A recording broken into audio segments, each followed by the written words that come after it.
to yet another great Lyfe Cast video. Before we get into this one, I need you to do a couple things for me. If you haven't already, go down, subscribe to the official Lyfe Cast page. Also, go right over, hit that little notification bell so you get the notifications when we drop all the latest content right away. Last but not least, let's participate in this video. Give me that thumbs up or that thumbs down, depending on what you like. Send some comments over, share the video, bring the friends and family. We're here to light your fire eternally, enhance the human experience. Welcome to Lyfe Cast.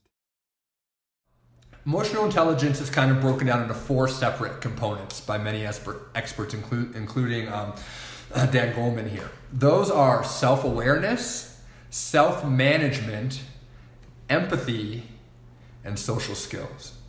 All right, let's kind of go back and let's start over at self-awareness, okay? So self-awareness is the first part, and that's really the ability to recognize and understand your moods, your emotions, what drives you, as well as their effect on you and on others, right? That is that. Let's take a look and see what I'm doing. Let's see what I'm doing that's awesome, that's really benefiting my relationships, that's increasing productivity, that's making me happier. And then let's look at the other stuff as well.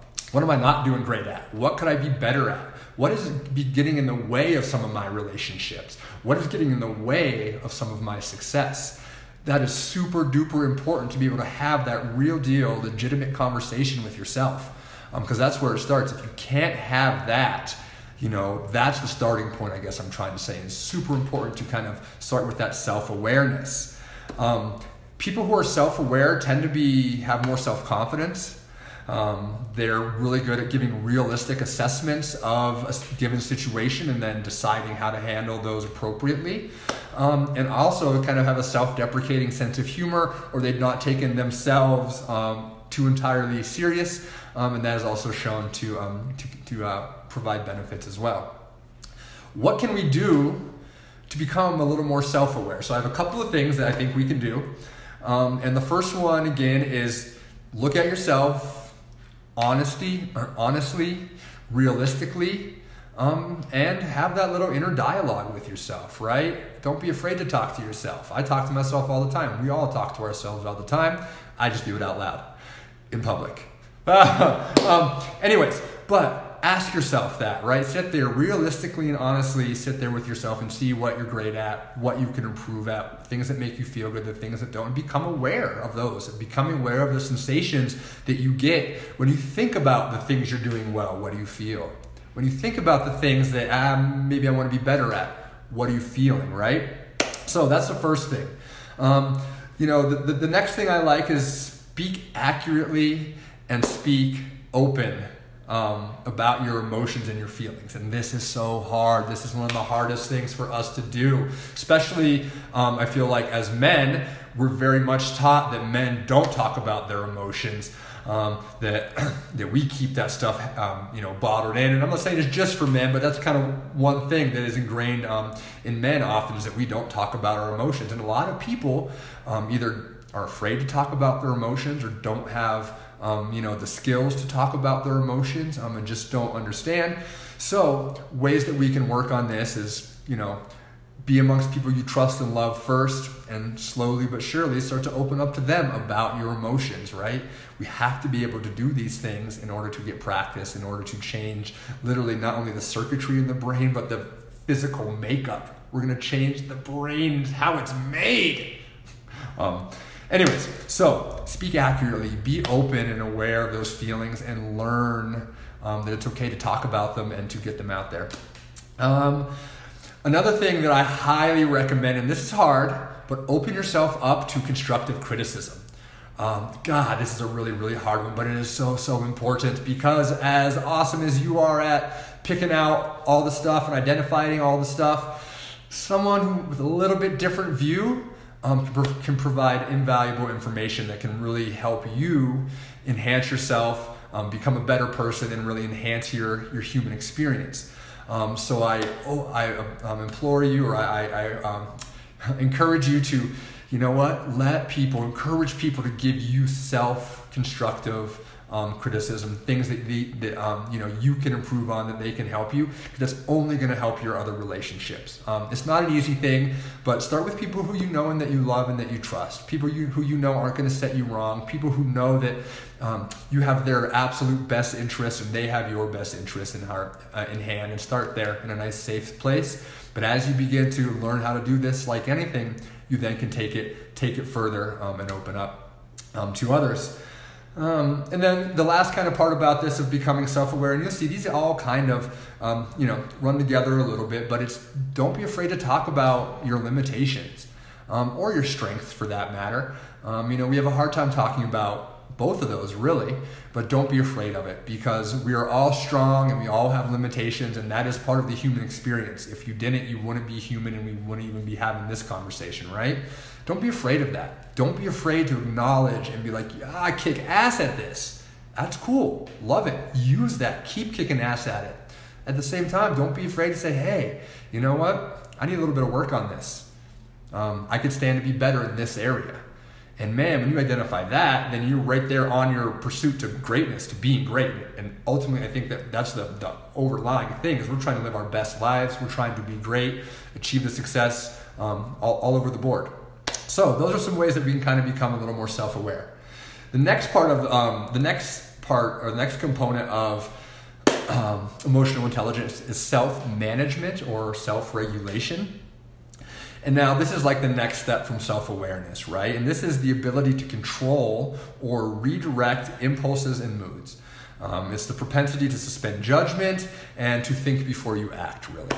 And so this builds directly off that self-awareness, because it's awesome. We can become as self-aware as we want and really do these things, but confront the ego. I just saw that, Ren. Holler. But if we're not able to regulate and manage ourselves and actually learn how to deal with the things that we identify above, then again, our ability and our capacity for developing emotional intelligence will be hindered, and thus our human experience, we won't be enhancing to it. We could be potentially detracting from it. So there's some hallmarks of people who are good at self-management and are good at self-regulation, often very trustworthy with high amounts of integrity. Your comfort with ambiguity, meaning that you don't always have to know the exact thing or have the exact answer at that time. That's a skill, right? To be comfortable with that. So much, the unknown kills us all, right? We really want to know what's going on and have the next solution. But we have to understand that that's not always a good thing. In fact, sometimes having that ambiguity is right where we need to be, and to accept that ambiguity is a real skill. And that's something that comes as you kind of get in better at self-management and self-regulation. And then another hallmark is an openness to change. That's going to be a huge thing in life, right? Life is not static. It is constantly evolving, up, down, left, right. It is fluid. It changes from one second to the next. And if you don't have the ability to kind of roll with those punches, to accept the things that come with the change and still thrive and still succeed, then again, you're going to be hindered in your human experience, and that's exactly the opposite of what we're trying to do. So, some things we can do to try to become better at self-managing ourselves or self-regulating. Find ways that you can identify specifically and then control your emotions. It's going to be different for everybody, right?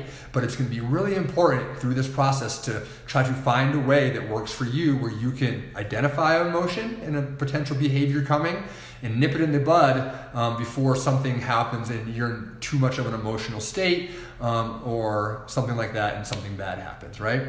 So that's one. Try to channel your emotions constructively. Do not let the ego take control, right? Like we said, an emotion is just an emotion. It's neutral. The ego grabs it and runs. That becomes really, really hard for us, the self, to reel it back in, drop the ego off, and do something constructive with that energy. We can practice techniques of feeling those emotions and then finding a way to redirect that energy into something positive and productive. We start becoming better at self-regulation and self-management. Also, big thing, trusting in fair environments for those, for yourself and for all those around you. If you can start to work on creating an environment that's healthy, that people want to be in, that people want to interact with you in, you can bring more people, like-minded people, hopefully working on these same kind of things together. It actually really helps you manage and regulate yourself, because you're not going to have, you can control some of the stimulus and the input that is brought in, right? One of the things you can control are the people that you kind of surround yourself with. So put yourself in good places that are fair, that are loving, that are productive, that are positive. And that's only going to help you be able to kind of self-manage and self-regulate. And then having those, people around you who are willing to kind of let you know in a really constructive way, hey buddy, maybe we could work on this next time. Or when you reacted like this is how I felt. What if it went like this? So having good people around you like that can really, really help with that. And then the last thing, kind of as far as how we can become better at self-management and regulation, again, is embrace the change. It's going to happen, whether it's at work, home, school, you name it. Change is coming, right? So embrace it, roll with it, learn it, understand it, and love it. So those are a few ways that we can kind of get better at self-management and self-regulation. All right, moving on. The next one. Next component of emotional intelligence is empathy. When we say the word empathy, at least for me, I always thought it was like, oh, well, I've walked in your shoes, so I can feel what you're feeling. And while that could be part of it, that's not exactly what empathy is. Empathy truly is the ability to understand the emotional makeup of other people and then treating them accordingly, basically, treating them according to their emotional reactions. And so this is so important when we start dealing with other people, especially, right? Excuse me. Because people, whatever someone else is going through, if you come in contact with them, that's going to come to you. Now, when we take on other people's energy and other people's emotions, that's a scientific thing, right? We have things called mirror neurons. And when we see someone smile, we smile. When we see someone frown, we frown. And that's kind of how it works. So people's energy, the way that they approach us, has a huge impact on our behavior, on our emotions, and on how we react, right? That being said, it's so important to be able to develop that ability to say, hey, when my boss comes at me yelling, screaming, I'm not going to respond with yelling, screaming right back at him, right? Because even though he's bringing that on to me and he may be lacking in some of these other categories of emotional intelligence, I have enough empathy to say, you know what? I realize what's going on in his personal life right now. Or, I saw something like this happen. Whatever it is, something that we can deal with to say, hey, you know what? I can't say that I've been there exactly, but I can empathize with you because you know what? I know that you're trying to do the best you can with what you have based on everything that's thrown at you too, right? And so being empathetic is super important throughout life, but especially in developing a high level of emotional intelligence and then dealing with other people. People who are empathetic, they tend to emphasize building relationships, building teams. They have a great deal of cross-cultural sensitivity, and they just want to be of service to others and be the giver. And I think that those are all really, really incredible things that if we all practice continually, will make our levels of empathy go up, thus, helping increase our levels of emotional intelligence. Let's see, what can we do to kind of become a little more empathetic? It's first and foremost just trying to understand others' viewpoints rather than jump to the most negative or the most emotional reaction possible. See if you can understand kind of where they're coming from first, especially before you have conversations and make decisions. Secondly, understand that cultural differences and ethnic differences are real big parts of life, and we all have them, right? Whether it's where you're from, your skin color, sexual orientation, who you vote for. I mean, name the list of things that, subgroups that we could all potentially identify as part of, and we're going to see that they're not always going to match, right? And that's the beautiful thing. If we can start spending more time with people unlike us it then allows our brains, literally reshapes the brains, changes the structure, changes the physiology to becoming more empathetic, having more love and respect for people who do things differently than you, right?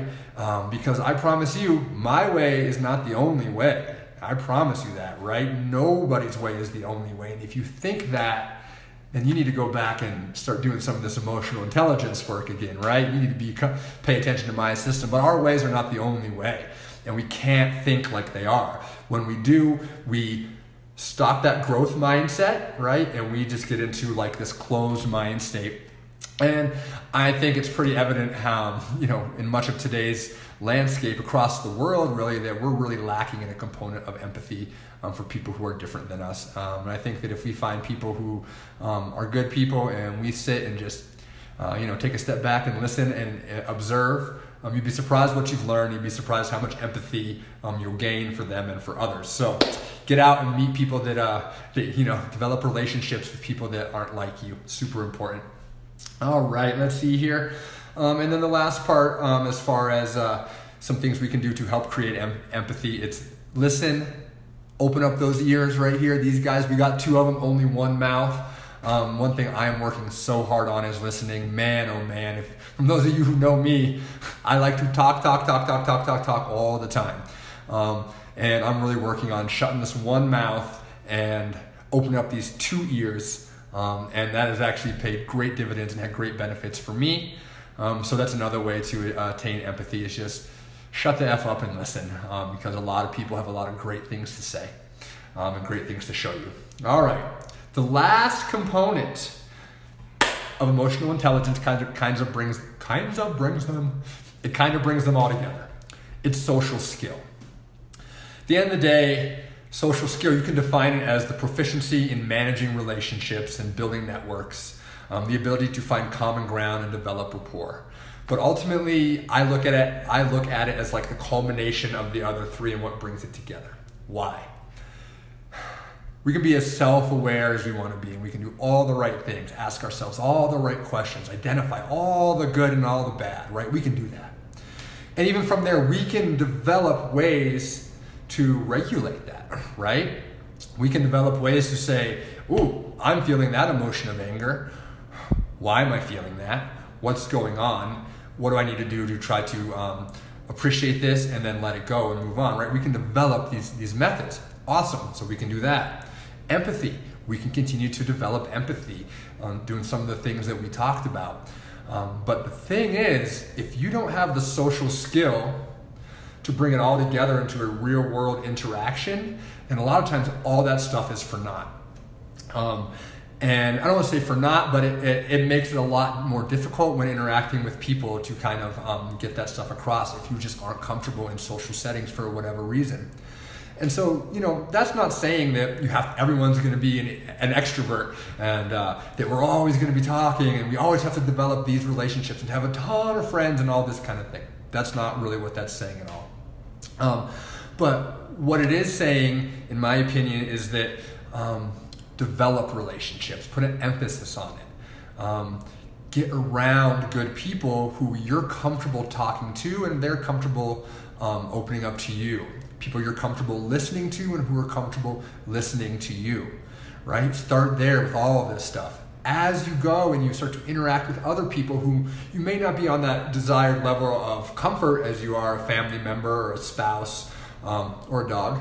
But as you get into these other relationships that it's very important that we develop and cultivate, we can take those skills, those social skills, and then implement them there. And so it's just about developing a way that you can honestly open yourself up to communicating well with others, and then having them open up to communicating well with you.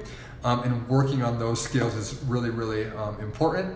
A couple things that we can do to do it is, like I said, make friends, but have a purpose in the conversations, right?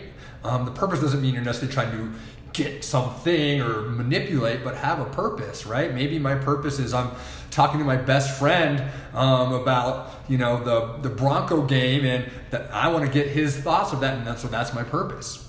Maybe my purpose is I'm at work And I've recently met somebody on my lunch break who we have a business that could, really work well together, and we could provide value to each other professionally. So we then set up a relationship, but the goal of the relationship is, right, a little more professional. Hey, we have some things that we can come together and everybody can succeed and win. And so that's kind of what I mean by have a purpose with developing the relationships. And once you have that purpose, you actually be able to apply having purpose in everything you do in life, and that actually makes all of these principles that much more effective and easier to apply.